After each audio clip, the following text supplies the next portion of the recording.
Hello, everybody. Thank you for joining us here today. My name is Fabiana Bacchini. I'm the Executive Director of the Canadian Premature Babies Foundation. And since the beginning of the pandemic, we are doing Facebook Lives every Monday and Friday, 1 p.m. Eastern Time. And we're bringing experts from across Canada to address all your questions and concerns during this very difficult time. And every Wednesday, Kate Robson, who's a psychotherapist and also a mother of 2 premature girls, is hosting a real-time peer support group here on Facebook. And to get the link, you have to join the Preemie Parent Network, which is our Facebook group. And today is World Preeclampsia Day, and I have the honor to be speaking with Dr. John Kingdom and Leah Baker and Violet Mateljan. You see, I already forgot how to pronounce your last name, Violet. I'm sorry. And they are both from the Preeclampsia Foundation Canada. And John Kingdom, he is a clinician scientist and a high-risk obstetrician at Mount Sinai Hospital. He works in the maternal fetal medicine division with a clinical and research focus on the full range of medical and surgical complications associated with abdominal placentation. His research focuses on improving clinical outcomes in women at risk of placental insufficient, accurate screening detection, and avoidance of severe preeclampsia. And on my top left-hand side, I have Violet. She is the president of the board of directors for Preeclampsia Foundation Canada. She was involved in establishing the charity after going through her own personal family tragedy with preeclampsia. And she's going to talk about the foundation and the work that they do. And I also have Leah Baker. And she's the National Promise Walk Chair and member of the Board of Directors for Preeclampsia Foundation Canada. She became involved with the charity in hopes of coordinating a Promise Walk in Canada after her own personal experience with HELLP syndrome that nearly took her life during the birth of her oldest son back in 2010. So thank you everyone for joining me here today. It's such an honor to talk to all of you. So I will start asking Dr. Kingdom exactly what preeclampsia is. Well, thanks, Sue, and thanks for the opportunity to be part of this today. So preeclampsia refers to a new onset of high blood pressure in pregnancy, or pregnancy-induced hypertension. But there are 2 broad causes. One is just a general increase in blood pressure with nothing else wrong, no symptoms. And that's known as gestational hypertension, and it has to be distinguished from the condition that we're talking about today, preeclampsia, which is a generalized disease of the blood vessels of the body. So therefore, different parts of the body can be affected by preeclampsia, what we call the vital organs, namely the kidney, the liver, the brain, even the heart. And of course, the placenta, so the baby may have reduced baby growth. So the key point to making progress with this disease is to clearly understand the distinction between gestational hypertension and preeclampsia. Preeclampsia is generally affecting about 2 or 3% of the pregnant population, but numbers are slowly rising for various reasons, and the disease obviously can be really quite serious.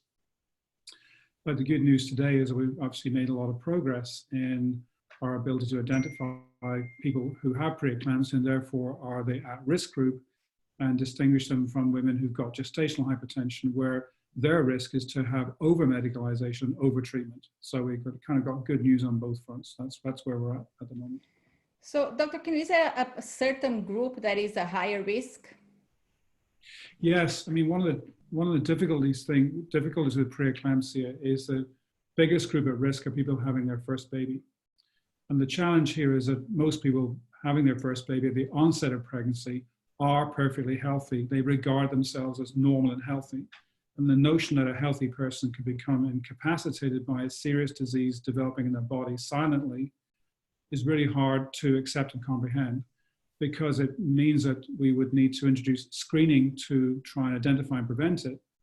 But there's a lot of resistance to screening, because screening can cause more harm than good through false positive testing and medicalization of the experience of being pregnant.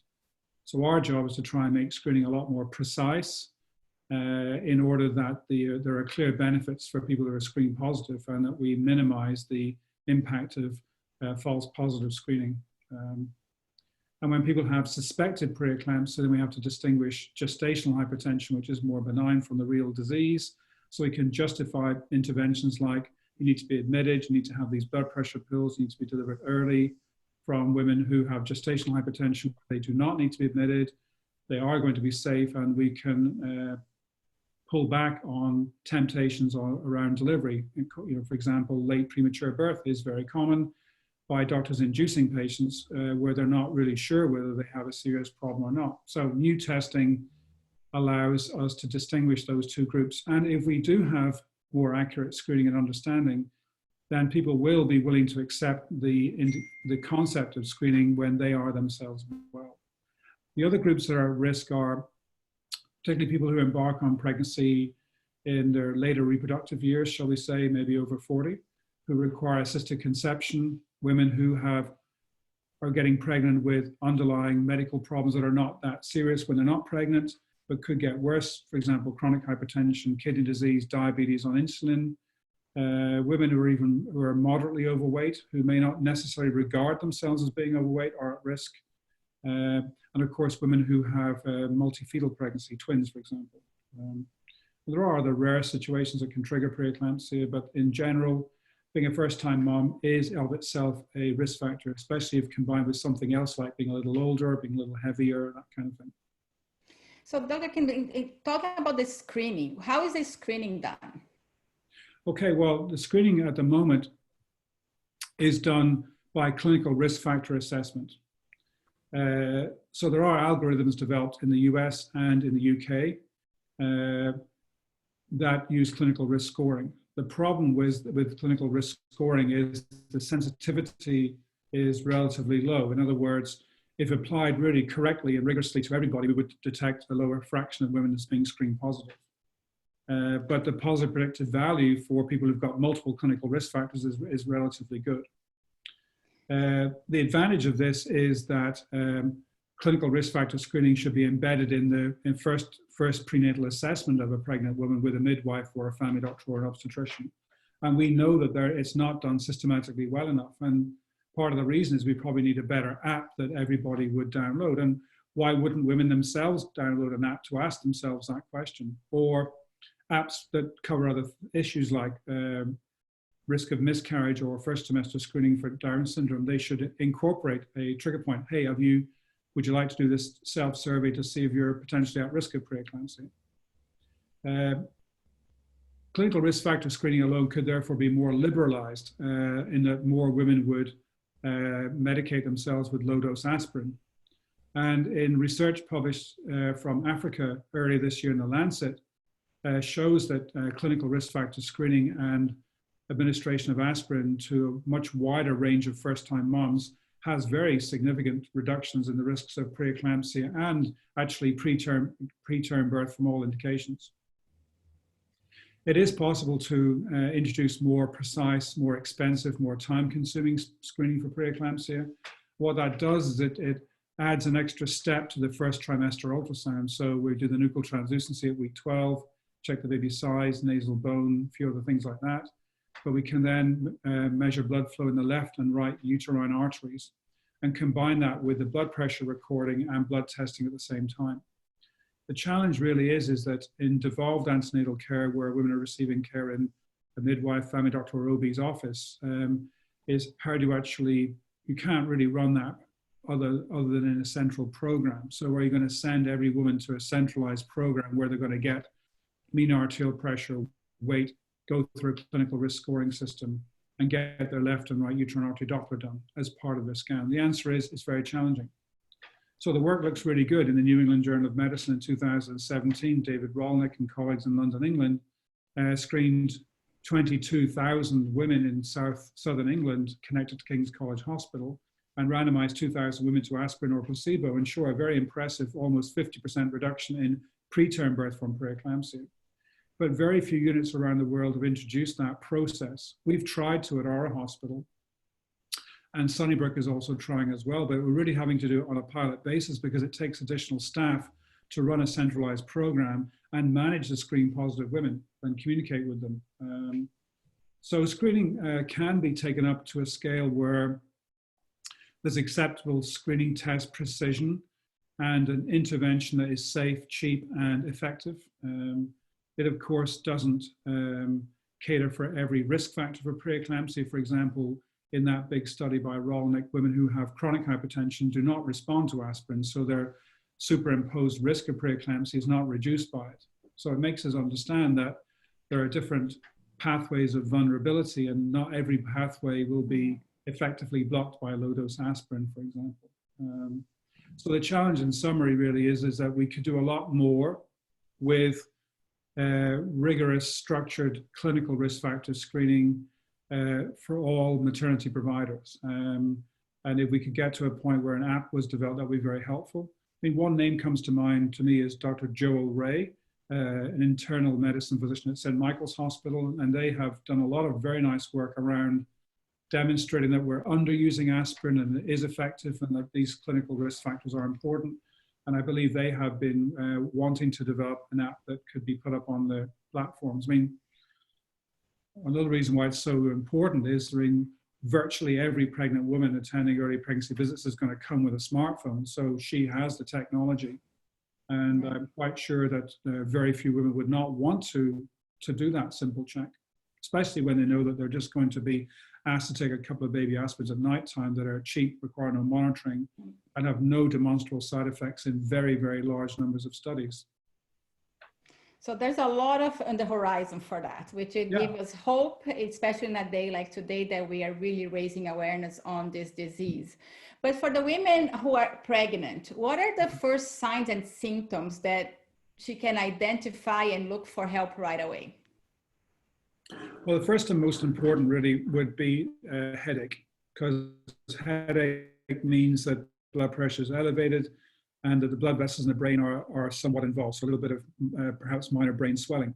The other important symptom is abdominal pain, upper abdominal pain, perhaps between the breasts or just under the rib cage where the liver is, because that's a sign of either heart strain or liver inflammation. Feeling off your food, nausea and vomiting, not inclined to read or visual disturbance. These are all cardinal symptoms of what's called severe preeclampsia. Of course, mild preeclampsia doesn't have symptoms, generally speaking, which is why frequent antenatal care is necessary to detect hypertension and protein in the urine. We're detecting what we call the asymptomatic phase of preeclampsia, that then if it's not identified, can result in clinical presentation because a woman vomits and has a bad headache and her blood pressure is then found to be very high. But the disease has been probably grumbling for maybe a week or 10 days beforehand. So is there a specific gestational age that women should be aware of those symptoms? Because a lot of women do feel nausea in the first trimester. So the answer is that really it's an issue once you've had your fetal anatomy scan. So there are two big milestones in early pregnancy. One is to get past the risk of miscarriage and have a normal first trimester ultrasound. The second big milestone is to attend for a 30-minute fetal anatomical ultrasound and then talk to your doctor or midwife about the results of that.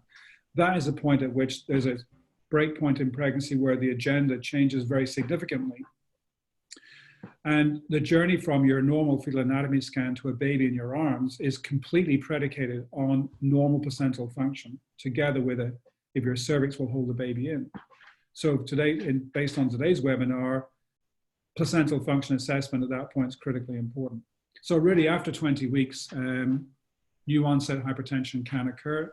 The earlier it occurs, it's more likely to be quite serious and be associated with clear ultrasound evidence or blood testing evidence of placental dysfunction. At the very end of pregnancy, preeclampsia is not diagnosable by ultrasound or blood testing. By biomarkers, it's really diagnosed traditionally using protein assessment and assessment of the kidney function and liver function.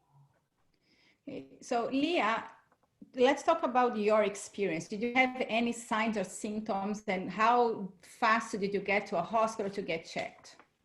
So I developed HELLP syndrome at 40 plus 4 weeks. So I was overdue technically, but there were signs that were missed. I had swelling not only in my lower body, so my legs and my feet, but I had it in my upper body, which is abnormal, in my arms and in my face. And so that went undiagnosed. And then at my last OB appointment, my blood pressure read high. And the entire time I was fine. And this was my first pregnancy. Like Dr. Kingdom was saying, it's very common, or most common in that pregnancy. So yes, my blood pressure was reading high, and they just chalked it up to the monitor wasn't reading it properly, because I had perfect readings the entire time. So I was going to be induced the next day. My OB said, we'll put you on call, and if you don't develop and start laboring on your own, that we will see you the next day. So I went home, and over the course of the evening, I started developing that rib cage pain right here, really strong. And as the night went on, it got worse. And I wanted my husband to sleep because I knew we were going to have this baby the next day. So I went to the other bedroom, and then overnight I started vomiting, and the pain got worse to the point that I woke him up at around 5 a.m. And he said, well, we should go to the doctor, go to the hospital and get you checked out. So we went, and they were busy because they had a lot of scheduled C-sections happening. They were going to send me home. And my husband was adamant that they do something because I was crying. I was in so much pain. But they knew I was going to be on call. So they were like, well, you can go home and we'll call you when it's time. But he was adamant, no, you must do something for her. So he was my best advocate. And that's when they decided to draw my blood, do the lab tests, and it came back, and they tested my urine, and it came back that my liver function was obviously not functioning properly, and my platelets were dropping really fast. And I went from the bottom of the list to the top of the list, and they said, we have to deliver this baby now to save you both. So luckily we were able to get my son out quickly, and he was perfectly healthy and fine, but it was my health that suffered. And over the next couple of days I declined, and it got very, very scary and very severe for me. But luckily I rebounded and came out the other side, and that's why I'm here today, to help spread awareness, because it was very quick onset. I didn't know anything about it, and there were some definite missed signs. Thank you, Leah. And Violet, you also have your own personal story with that, with your daughter, and that really moved you to create this organization in Canada to raise awareness and bring education for families. So share with us a little bit about your story with that. Yes, thank you, Fabiana, very much for giving us this opportunity to talk about preeclampsia on World Preeclampsia Day. Our story started in 2012 when my daughter lost her firstborn daughter, Grace, due to the sudden onset of HELLP syndrome. And HELLP is a severe and life-threatening form of preeclampsia. And I think maybe Dr. Kingdon can take a couple minutes just to explain what HELLP is. But my daughter was very sick, and her liver functions were failing. The platelets were dropping very quickly, and there was no choice but for the baby to be delivered at 22 weeks. So, I mean, it was the entire family. We were in shock and disbelief at how quickly this all happened. What seemed to be a healthy pregnancy turned around within days. And so I'm very passionate to bring the awareness out. There's so many things that I've learned since experiencing this with my daughter, that I think there's a lot of things that women can pay attention to, the signs and symptoms throughout your pregnancy. So that's what brings me to being involved with the foundation itself. After experiencing this with Jenny, I thought, that our story was unusual, but we quickly found out that there's thousands of women who are affected by preeclampsia. And of course, everybody's story is different. There's a beginning. The beginning is different, the middle is different, and the ending story is different. But at the end of the day, it's been a terrifying experience for all women. Back in 2012, after we had experienced that, I was very fortunate to have a meeting with Eleni Sigas, who's the CEO of Preeclampsia Foundation United States. So there was, Leah was in the meeting with us there, and we were talking, and Eleni was talking about all the work that Preeclampsia is doing to bring awareness.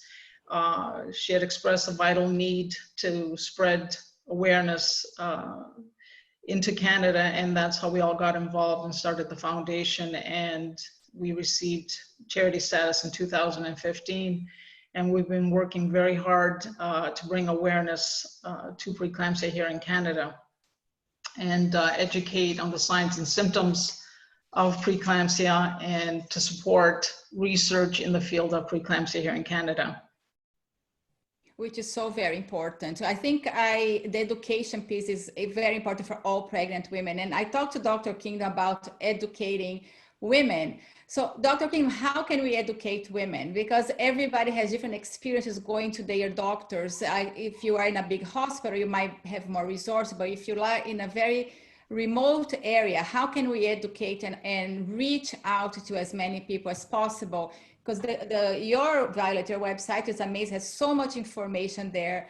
So are the doctor's offices spreading those news accordingly, the education piece accordingly, or how else can we get to the women? I think we have to get all maternity care providers to understand one simple thing, is that preeclampsia is not an intuitive word. People prior to pregnancy will have no idea this word existed. And when presented with the word, it doesn't actually have any meaning to it. So therefore, we really have to, every maternity care provider needs to actually use the language of, this is a condition, you will not know what it is. And what I do, as I think we all should do, is just say, I want you to go to this website, preeclampsia.org, because it is very carefully scripted and there's a Canadian link, and so people understand it. And for all of what I do for people who are at risk of preeclampsia, is I make sure that they've checked that website. And what I do is I make sure the next time I see them that they have done so. Now, in a time when partners could be with you in antenatal care visits, I also look the partner in the eye and say, no, you need to look at this as well, because people can trivialize or deny symptoms that the partner may recognize. So again, it was lovely to see Leah's husband be an absolute champion for her in her most critical moment. But I think that partner and family engagement is really important as well. So number one, it has to be that. That is what I do. I use that site. I suppose our SOGC site could be used too, but I just like preeclampsia.org, because actually when you're typing the word, you show it to them, it's in the report. I want you to go and look at that. The next thing I do is this, is that for the sake of buying a $100 robust basic home blood pressure machine linked to your phone, it's money well spent. I prescribe blood pressure machines because I think pregnancy can cause preeclampsia. So it's a medically indicated prescription, and many people will get $75 out of $100 back for that. And I haven't met a single pregnant woman who objected or complained about using a home blood pressure device. They actually feel they're in tune with their body. And if they're at risk of preeclampsia and the blood pressure is normal when they wake up and go to bed, they just feel much more in control and better about themselves. And I say to them, and anybody can get a minor headache. If you have a headache and your blood pressure is normal 3 times in a row, that could save you a trip to hospital at 1 o'clock in the morning, or that you stay awake for 3 hours saying, I don't want to wake my husband up and get him to take me, and it's not a big problem. So I think the liberal use of web education, the liberal use of getting a blood pressure monitor, and it should be on your arm, not on your wrist, because there's a risk that the wrist ones just don't work very well. But that empowers people tremendously, in my opinion. Yeah. Absolutely, thank you. And Violet, besides education and awareness, the foundation has also been involved in a little bit of research. Yes, we've been very fortunate that we've been able to support research here in Canada. It's called the Vision Grant. We grant up to $20,000 for research, and we've been very, like I said, fortunate in being able to support that. The money stays within Canada in the research field. Sorry, I lost you for a minute. But thank you, Violet. And I was talking to all of you before, and I said, what is the importance of raising awareness today? Like the whole month of May, we've been talking about preeclampsia and raising awareness. There is a worldwide campaign going on right now. But what is the importance? What do you want people to know about it? I think I can ask that Violet or Leah, because you guys gave me a great answer when we were chatting about that before, about your numbers. Right. I think that one of the things that Dr. Kingdom just touched on, and I think one of the large focuses for this year's Preeclampsia World Day is absolutely checking your blood pressure and being aware of your numbers. Their focus is check, know, and share your numbers. So if your numbers, your blood pressure does increase, I think it's something that you should share with your healthcare provider or midwife. It's very important, I think, like Dr. Kingdon said, to stay in tune with what's happening with your body. I think that, you know, our monthly visits, a lot can happen in there. I just know from our experience what, you know, in a couple of days, what seemingly seems like a healthy pregnancy can change very quickly if you're unaware of the signs and symptoms of preeclampsia. So I totally support in what Dr. Kingdon just said about knowing what your blood pressure is and keeping that on track. Thank you. Dr. King, I think I have my next questions for you, because a lot of women in our community who delivered earlier do preeclampsia, and they come to our group and they are pregnant for the second time. And it's a very scary time for any parent who have been there in ICU, or especially a parent who have been in ICU and had preeclampsia. It's a very stressful time in the pregnancy. What are the chances that they can develop it again? And is there a special care plan in place if that's the case? Well, I mean, people who have had preeclampsia first and foremost need to work out if they have any what we call reversible comorbidities, and to make sure we look for and diagnose or decide that a woman does not have chronic hypertension. So there is work to be done post-pregnancy. Family physicians or general obstetric medicine physicians can do that, or that's one of the things we provide in what we call maternal fetal medicine. I mean, a committed general obstetrician might take that on as well, but often it's the family physician and or general internal medicine physician. So it's best to regard every woman who's had preeclampsia as being at higher risk for the condition second time round. So previous preeclampsia is an automatic screen positive. You don't need to have uterine artery Doppler and other things done. You should take low-dose aspirin based on that fact, number one. The second thing then you want to know then is that when you have the baby anatomical scan, is we really need to ask the question straight up, do I or do I not have normal placental function? So for example, at Mount Sinai and other hospitals that have now followed our lead, we offer a placental health scan and blood test at 22 weeks. It's rare to get preeclampsia under 22 weeks. But for convenience, I mean, the blood test could be combined with a fetal anatomy scan. So what are we doing with this? What we're doing is we're actually looking at the placental shape and structure. We're looking at the left and right uterine artery Doppler flow, and we're measuring placenta growth factor, or PLGF, in the bloodstream.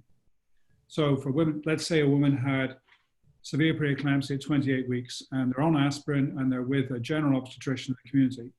They can come into, for example, our unit, and they'll, as soon as they arrive at the door, they go and get a blood test for PLGF. And it's being processed while they come to the unit, meet the nurse, get their ultrasound done, talk to me or a colleague like mine, and I'll put it all together. And the last thing I'll do is I'll click on the hospital screen, boom, there's the PLGF test number. So the negative predictive value of a normal placental scan, including normal PLGF in those patients, is like 99%. It's like unbelievably good. And that's the kind of reassurance every woman with previous preeclampsia deserves. Because where we find that people have persistently narrow, high resistance uterine artery Doppler flow and perhaps therefore lower PLGF levels, then they're in the right place. We'll take care of them from there on in. They're going to have their own blood pressure monitor. They're going to be being seen very regularly, and we may or may not add additional therapies in to try and help suppress the preeclamptic process. Finally, we'll use antihypertensives. We'll use the right drugs preemptively to prevent a hypertensive emergency that could trigger delivery, and follow them. And for example, you know, Leah's baby was born at full term, but if somebody was destined to have a cesarean at 28 weeks for severe preeclampsia, it would be quite smart if they had a couple of steroid injections in their leg to make the baby's body and lungs stronger, so when the child is born, it will do much better in hospital. And by recognizing those vulnerable patients, so they get care in a tertiary center, then the baby is going to be born in the right environment. And prior to birth, The mum's going to get magnesium sulfate intravenously to protect the baby's brain after they've had the steroids. And then they'll probably have a planned cesarean, and cesarean section done on premature babies is a little technically different. So it's best done by people who are doing it on a regular basis. We do then delayed cord clamping to give the baby all the blood. It's born into a unit that's ready for the baby, and off we go. We make the best of the situation. And then finally, we're smart to recognize a disease can get worse after the baby is born, as Leah described.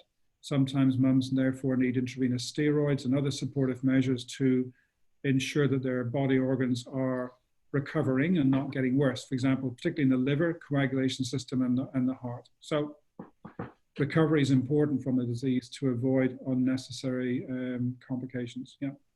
Absolutely. Leah, did you experience a second pregnancy, and how was that?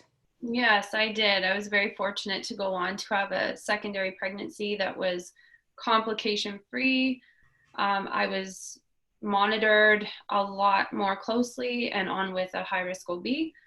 So there was more screening, more ultrasounds, more blood work, just complete monitoring. And they were ready to induce me at the earliest onset of anything going wrong and developing. Luckily, that never happened, and I was able to deliver my second son at 39 weeks, and he was healthy, and I was healthy, and luckily nothing developed for me after birth either, because that's something that we haven't touched on yet, but preeclampsia can develop up to 6 weeks postpartum. So again, it was another worry for me, even after birth, even after having a successful pregnancy and birth, there was still that risk factor of the developing after, so. Okay, thank you. Dr. King, are there long-term impact for women, for their health? Yeah, well, first of all, we used to think that developing preeclampsia was not associated with chronic hypertension later life from the original Chesley work in the United States, but it's very clear now that women who have developed preeclampsia, especially preterm preeclampsia with a growth-restricted baby, so very not like Leah's presentation, but the early severe types of HELLP syndrome and preeclampsia are associated with narrow uterine arteries and poorer blood flow. So then it means there's a genetic vulnerability in the general circulation. So a whole range of cardiovascular events occur more frequently in women, 20 to 30 years after delivery of that index child. And the American College of Cardiology, American Heart Association, I should say, in the last 2 years have actually formally included taking a reproductive history from women when they're having a cardiovascular assessment. And that would conversation will come up when women seek advice and help around menopausal symptoms, for example. But by the time a woman's age 60, they've had early onset preeclampsia, their relative risk of a cardiac arrhythmia or chronic hypertension or even a minor stroke is like 3 to 5 times higher than the general population. We flip that card over. One way to think of it is that pregnancy is a cardiovascular stress test. So women who've navigated 1 or 2 completely normal pregnancies in terms of blood pressure and baby growth, having a full-term baby, their lifetime risk of cardiovascular events is lower because they've proven their ability to that their cardiovascular system will withstand the stress of being pregnant. So just on an aside, every pregnancy is stressful for the cardiovascular system because there are many biomarkers of inflammation that are increased. For example, kidney blood flow is increased and little bits of proteinuria occur in normal women because the kidney is pushed to its limits, as is the liver. So yes, you're quite right. I mean, women need to know that they should be seeking they should, number one, be investigated for any underlying kidney problem or chronic hypertension. The best test to look for chronic hypertension after birth is to have a 24-hour blood pressure monitor. The reason for that is that in normal people significantly drop their blood pressure at nighttime. It's called a diurnal rhythm. And as women evolve and develop preeclampsia, the first thing they do is they lose their nighttime diurnal rhythm. But nobody's taken their blood pressure when they're asleep, so you would never know that, right? But that is exploited diagnostically after delivery. So a woman who has no diurnal rhythm 4 months after she had a cesarean for preeclampsia at 30 weeks, she probably has chronic hypertension. And the other way you would know that is by simply asking her about the health of our parents. So family history of cardiovascular events under age 60 is very important. So let's say, for example, somebody coming to a first prenatal visit, perfectly healthy, and you said to them, well, tell your mum and dad, oh, my dad's 61, and he's been on blood pressure pills for 4 years. And my mum has diabetes on insulin. Bang, bang. First time pregnant, 2 parents with cardiovascular events. That's good enough for me to take low-dose aspirin. Why not? And we don't systematically take parental cardiovascular histories of women who are having a baby, but the daughter of people who have cardiovascular events under 60, the daughter expresses that vulnerability in her pregnancies. So for example, the other question is, do you have any sisters, older than you, younger than you? Have they had a baby? Oh yeah, well, they had a premature birth with mild hypertension. You know, okay, right. So and is your mother well? No, she's on a blood pressure pill, right? Took 30 seconds to ask those questions. So that's part of, I think we have to up our game in clinical history taking to increase the proportion of first-time mums in particular who make this decision to take those aspirin therapy. I think one thing we should think of today is that these are important. I'll give you another couple of examples.